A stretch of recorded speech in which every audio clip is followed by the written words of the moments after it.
Just how powerful is the Quasar Cannon? Where does it stand when compared to other similar options? In this video, we're gonna translate its power into numbers to find out. Greetings, Helldivers! Today we're taking a look at the LAS-99 Quasar Cannon. Like the sickle, the Quasar Cannon doesn't work like a conventional laser weapon. Instead, it functions pretty much like how you'd expect a regular rocket launcher would, with a few unique tweaks. Before we dive into the tables, this video was originally supposed to be part of a much larger video which covered everything rocket launchers. However, it started ballooning with information to the point where the amount of data started becoming overwhelming, too much to be reasonably digested in a single video. So, I decided to take out the Quasar Cannon and give it its own standalone review here.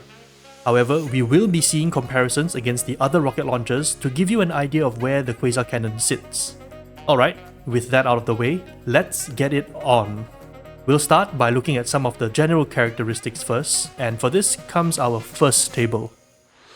In my last video, I showed you briefly how I was able to use the shield generator to calculate the damage range of every weapon. Usually, I can narrow down the numbers to a singular number, but because the damage of the Quasar Cannon comes in a big chunk, the upper and lower range is significant enough that I don't think I could easily give you just one number. So this time, and for anything that has a very large variance between the upper and lower bounds, I'll give you the range of its damage as well as the average damage. This should give you a pretty clear idea on how strong a weapon is in terms of its damage output. As an energy weapon, the Quasar Cannon possesses the unique characteristic of having infinite ammo. And like most energy weapons, the Quasar Cannon needs a wind-up before it can fire. In this case, it has a long wind-up time of about 3 seconds, and depending on your situation, that 3 seconds can mean nothing, or it could become a massive pain to deal with. We'll explore this further in the video. After firing, the Quasar Cannon overheats itself and needs 10 seconds to cool off before it can be fired again. This basically acts as its reload time. I've also included the projectile speed of the Quasar to give you a rough idea on how much time it takes to travel. This doesn't really matter at closer engagement distances, but if you are one who likes to snipe moving enemies from 200 meters and beyond, knowing how fast your projectile moves can help you time and place your shot better. Pair this with the fact that it does not have any projectile drop, and sniping distant targets is actually fairly doable with some practice. Its heavy penetration capabilities on a projectile that travels extremely fast with no drop means you have a very reliable weapon for dealing with big and heavily armored problems from afar. Even if you miss, all you need to do is wait for a bit to try again with no concerns of needing to reload or manage ammo. With this combination of characteristics, the Quasar is very forgiving and very easy to use, which also makes it one of the more popular choices. To complement your knowledge of the Quasar Cannon, I've also gone and made a breakpoint table for it.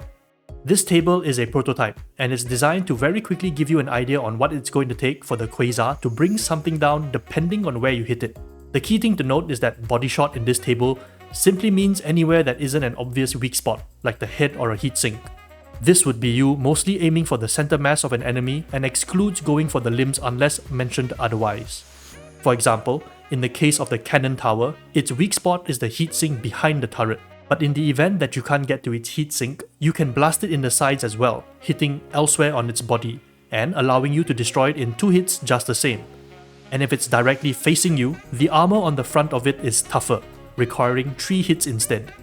All these bits of details are found in the notes column. Feel free to pause and examine the table closer at your own leisure. The reason why I felt this table needed to be included is because it sets the context for how the Quasar is going to measure up against the other rocket launchers. And the reason why the other rocket launchers don't need a breakpoint table of their own is because they all deal the same damage. That's right, the Quasar Cannon, the expendable anti-tank, and the recoilless rifle have the same damage range and values.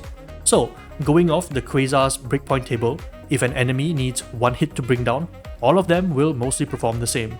But that's where the similarities kind of end. The most obvious difference is going to be the ammo. While the Quasar has infinite ammo and does not need to reload, the expendable anti-tank only has 1 rocket to work with, and at best 2 if you use them back to back. The recoilless rifle, which, yes, I know, is not technically a rocket launcher, has a healthy 6 shots before running out and will need to reload in between every shot. The Quasar also pulls ahead of the other 2 options in its projectile speed. The Quasar's projectile travels 22% faster than the expendable anti-tank and the recoilless rifle. While the difference might seem insignificant, After using the Quasar for a while and then going back to the recoilless or picking up an expendable anti-tank to shoot far away enemies, your estimations can get thrown off by quite a bit. On top of that, while the Quasar does not have any projectile drop, both the expendable anti-tank and the recoilless rifle experience it. So the further you are shooting, the more you're going to have to need to adjust your aim to compensate for the projectile drop. Given all you've heard, you're probably thinking that the Quasar easily comes out above the other two choices. So why is it people are saying that it is a side grade to them? The answer lies in the Quasar's reload speed, charge time, and the different situations it will encounter. If you're only taking a single shot to down something, the Quasar pulls ahead easily with what it's built with. But if it takes 2 shots, and many things very comfortably will require 2 shots, the story unfolds a bit differently. Assuming pinpoint accuracy, the fastest a Quasar can get 2 shots off is 13 seconds after the first shot has been fired. This also assumes you had no problems being able to charge for 3 seconds during both attacks. We'll talk more about this in a bit. Meanwhile, if you have both your expendable anti-tank rockets ready, the fastest you can chain both the launchers is just about under 2 seconds as demonstrated here.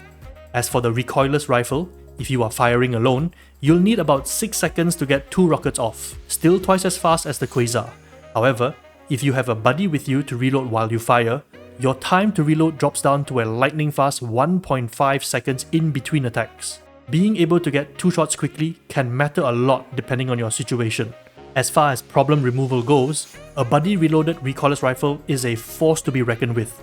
Its 1.5 second reload speed allows you to unload all 6 shells in a span of about 7.6 seconds, allowing you to bring things like Bile Titans down pretty quickly and destroy Shrieker nests fairly easily from a distance. Next to this, the Quasar's 13 seconds in between shots must feel like time has all but stopped.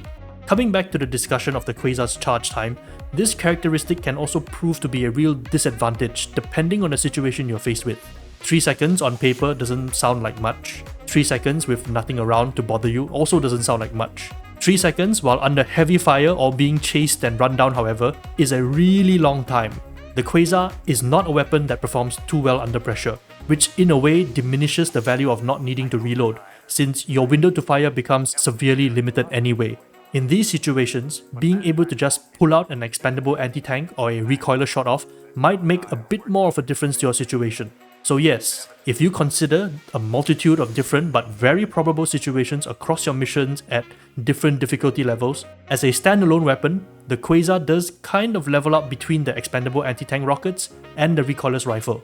However, if you play into the Quasar's strengths and build your loadout to mitigate its weaknesses, you can reap a lot of benefits from its infinite ammo and pinpoint accurate projectiles while minimizing the downsides of its long cooldown and charge up time. Now, we're going to take a look at some loadout pairings which can help the Quasar shine better, or at least make your life a little bit easier when using it in disadvantageous situations. An example of a complementary weapon to pair with the Quasar against bots especially is the +1 Scorcher. Not only does the Scorcher make short work of Scout Striders, which you would be hard pressed to waste a Quasar shot on, but it can also help finish off certain targets without having to wait for a follow-up shot. The Cannon Tower is an example of this. If you manage to get a clean shot at its weak spot in the heatsink, it will be on fire and just about on the edge of blowing up. In this case, you could instead shoot at its weak spot once from the Scorcher to finish it off, saving you the time you would otherwise need for a second Quasar round. When it comes to buying time to charge up your shot, stun grenades are perfect for halting enemy movement, allowing you to charge up or to move yourself into a better position without worry of being chased and run down. This applies to the EMS Sentry and the EMS Orbital Strike. Using these stratagems as a counter to any aggression, or as an opener to keep a high priority target in place, allows the Quasar Cannon to do its thing unhindered. Having good positioning is one of the best ways to make the most of the Quasar. While not necessary, seeing as you have an open backpack slot with the Quasar, the jetpack is excellent at getting you out of harm's way. The distance you can create not only buys you more time for the Quasar to cool down, but also gives you the space to charge up a shot depending on how well you make use of the terrain around you. The jetpack also gives you the benefit of getting into higher positions, allowing you to survey more of an area for sniping opportunities. Speaking of sniping, while the Quasar's projectile is pinpoint accurate, the sway from your weapon as well as the energy effect that covers your sights when you ADS can cause your shot to be off. To overcome this, I highly recommend at least crouching, or even better, going prone if you are going to snipe at long distance targets. Doing so removes most if not all of the weapon sway, allowing you to place your shot exactly where you want it to go. If you need more assistance for aiming at faraway targets, using the scope of your primary weapon as a guide and then switching to the Quasar allows you to aim where you place your sights earlier, giving you much more accuracy than if you only try to aim with the sights of the Quasar. Doing it while prone gives you maximum precision and accuracy. With that, we've come to the end of this video. My verdict for the Quasar Cannon is as follows. The Quasar Cannon is one of the more powerful additions to our arsenal. It's strong, but not overpowered. Its benefits are very tangible, but so are its weaknesses when it's forced to face it. Used in addition with a strong sense of positioning and a loadout that is prepared to help you with that, the Quasar brings a consistent source of reliable long-range heavy damage to the team. Having a pair of Quasars in a squad comfortably covers most of your heavy enemy problem solving. Coordinating 2 shots on the same target effectively destroys whatever you and your Quasar mate is looking at. This allows the rest of your team to focus on unit destruction, something the Quasars will struggle dealing with. If you can let the Quasars do what they need to do, its performance is one that will certainly shine bright in a mission. If you've enjoyed this video, consider dropping a like and subscribing if you'd like to see more in-depth guides and reviews. Thank you all for watching, and I will see you in the next one. Over and out, Helldivers.